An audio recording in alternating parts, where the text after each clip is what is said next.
Melissa, and we're going to do a small little two-part supply haul here.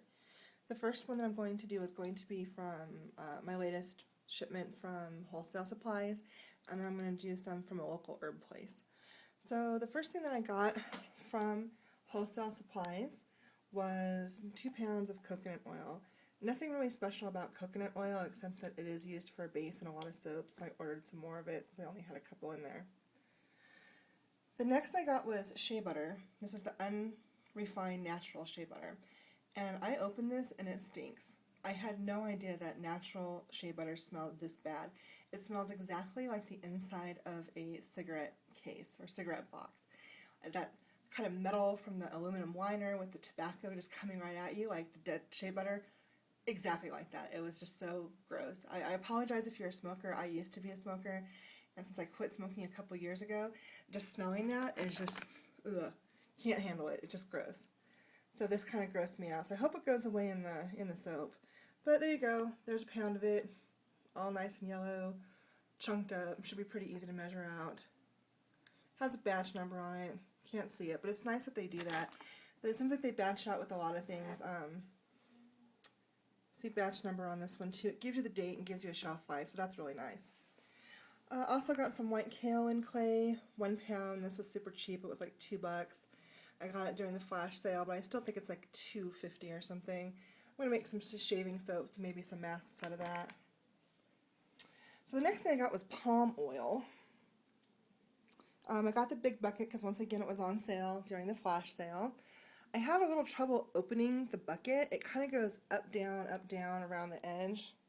Let's see if you can see how it has these. Are supposed to be all the way down. And my tear strip that comes along broke right here, and I couldn't make it work anymore. So that was a fail. So I'm going to have to end up putting this in smaller buckets, which is probably a good thing anyway, because you have to stir palm oil every time you use it to keep the stearic acid out of it, or to keep it mixed up evenly. Otherwise you get stearic spots in your soap. Let's see if we can get the top off.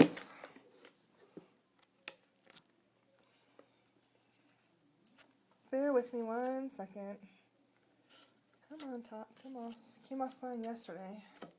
That's another reason I'm going to break this bucket down, is I don't even have to worry about it. I can use the bucket for, stirring soap in. But that's what it looks like. I guess after I go melt it and stir it up and put it in smaller containers, I'll show you what it looks like again after it hardens up. Just in case you don't know. I don't know. I've never used palm oil before.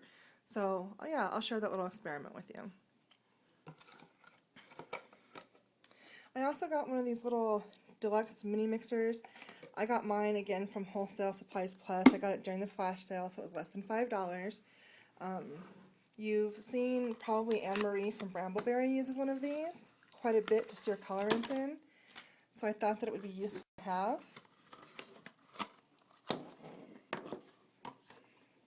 look at that, it's really tiny. It fits right in the palm of your hand. The batteries go in there underneath there. A better shot of that. I have average size hands, although this iPhone's not very good at showing that. And then all the little attachments that come with that. They use this one. This is the one that they use quite a bit to do the colorants with. But you also have some other ones there. A whisk, a couple stirrers. So that should be interesting. And the next thing I wanted to show you is the last time I did one of these haul videos, I was talking about the paper pulp that the scents come in. And I wanted to show you what it looked like unopened before I'd opened it.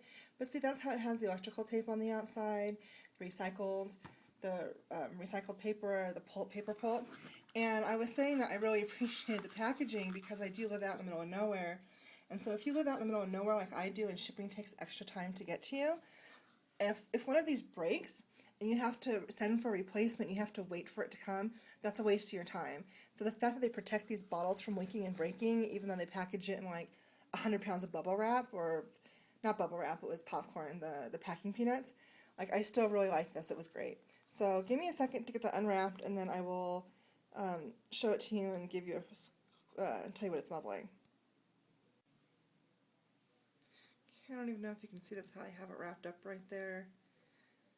There you go. This is the Indonesian teakwood fragrance oil. It had I don't remember exactly what the description was, but it's kind of woody, and yeah, it's kind of strong. I can smell it right through the bottle. I can smell it even when it's in the package. I'm afraid to open it. So I'm thinking that this isn't going to take very much for anything. It has a little vanilla in it, although I don't smell that at all. But it does. It smells just like oiled teak wood. It's very masculine scent, and very kind of a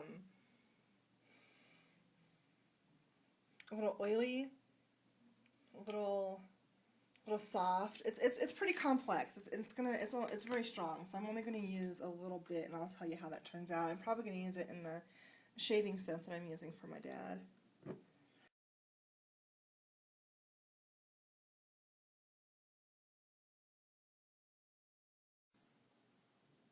Okay, so I've moved on to the second part of our video. I went shopping with Shannon of Smellicious Soaps in Sparks, Nevada the other day to Truckee Meadows Herbs, which is an herb shop in downtown Reno, where we both kind of live near. The first thing I got was alfalfa, and this is a half an ounce of alfalfa. I'm going to use this to make an oil infusion. And the reason that I'm showing you this is because I wanted to show you, on the websites a lot, when you buy spices for soap making, like it's, 2 ounces, half a tablespoon, whatever, and you don't really know. But this is, this is a half ounce of alfalfa. Look how much that is. I should be able to fill a nice jar of olive oil with that and make a nice green colorant. The next thing that I got was parsley. Same thing, I'm going to make an infusion out of that. Maybe we'll mix the parsley and alfalfa together and we'll see how that colors together. And some gunpowder green tea.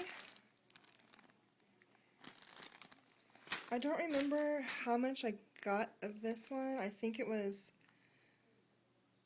an ounce. I think it was an ounce or half an ounce. So the other things I got was chai tea, which I'm going to actually make chai tea to drink out of, and also the soap. I will make a chai tea soap out of it. This smells really strong. It does not smell like the way that you'd expect chai tea to smell. I mean, it's got the black tea already in there. It's got cloves, cardamom, cinnamon. I'm not really sure what else that they used in this mix, but it is 2 ounces. Again, look how much it is. It fills up my whole hand. I mean, that's several tea bags. That'll make a nice strong tea that I can drink some of it and dilute and make some to drink and use straight for soap making. So as I get a chai tea scent, because this will probably not survive saponification. And cardamoms. The cardamoms I actually got, I'm going to give them to my mom in a couple days here when I see her. She wanted some because she wanted to make chai tea and she couldn't find cardamoms anywhere. So this is again a half an ounce, plenty for chai tea. I probably could have got a quarter ounce or less. They're organic and uncooked according to the price sheet that I have from the man at Truckee Meadows Herbs. So that's it, small haul. All this costs like 12 bucks, I think. Plenty for colorants, plenty to make some tea soaps out of. I'm going to go ahead, I'm going to put his website down, put the link down there in the description box. Used to be a sidebar, now it's the love below, I guess. That's what we're going to call it, the love below. And if you're looking for an herb place to buy some, I recommend him highly.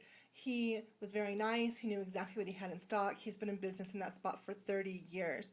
He has things that he can get that he doesn't necessarily have on the shelf. One of the things that he had was soapwort. Soapwort is an herb that you can just put in water and agitate it, and it makes a real gentle surfactant.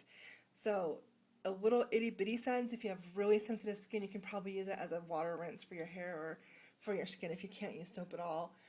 He's also willing to ship, and he never charges more than what the shipping cost is, according to the lady who works for him, who I met the other day. I do have a price list for Truckee Meadows Herbs. I'm not sure if I can publish that on the web without his permission, but I will find out, and if I can, I'll put that on my website. So there we have it. Here's all our herbs from Truckee Meadows Herbs. Here's all of our stuff from Crafter's Choice, some of it, shea butter. Okay, I guess I kind of went around and moved it in too many places. But that's it. Have a great day. Bye.